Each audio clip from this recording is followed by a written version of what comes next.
Eri acio makinyĩtio mbere ya mũcirithania Moses Wanjara ũrĩa ugĩte mathiĩ na mbere na kũhingĩrwo ceceni-inĩ ya borithi ya Ikino kwa ihinda rĩa thikũ 5 nĩguo kũhe mweke maabitha a borithi arĩa maratwarithia ndeto ĩno ihinda rĩa kũrĩkĩrĩria ũthuthuria ũyũ, na oho kũhe mweke matereba arĩa othe merĩgĩte gũtharĩkĩrwo na ngari ciao kũborwo gwĩkinyia ceceni-inĩ ĩyo ya borithi nĩguo kũgeria gũkũrana ekwĩrwo acio.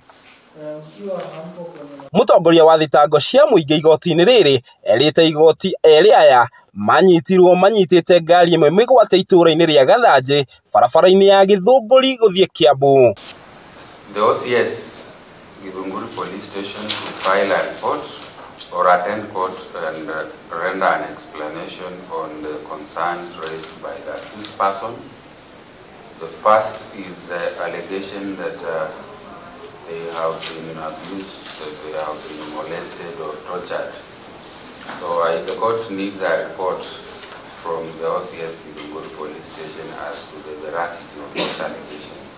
Ekwĩrwo aya arĩa nĩ Peter Njuguna wa mĩaka 42 na John Kimani Ng'ang'a wa ũkũrũ wa mĩaka 50 maikirio ngono manyitĩte mĩgwate ndereba wa Uber Anthony Kimemia Wanyeki ũrĩa nĩ wa ũkũrũ wa mĩaka 34. Uchunguzi itaendelea kwa muda wa siku 5 kisha tutataja kesi tarehe 28 on Friday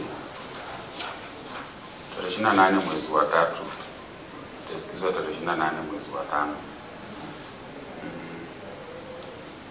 Hamtapewa bond kwa sasa, but afisa wa probation atatuletea report ya prevailed report.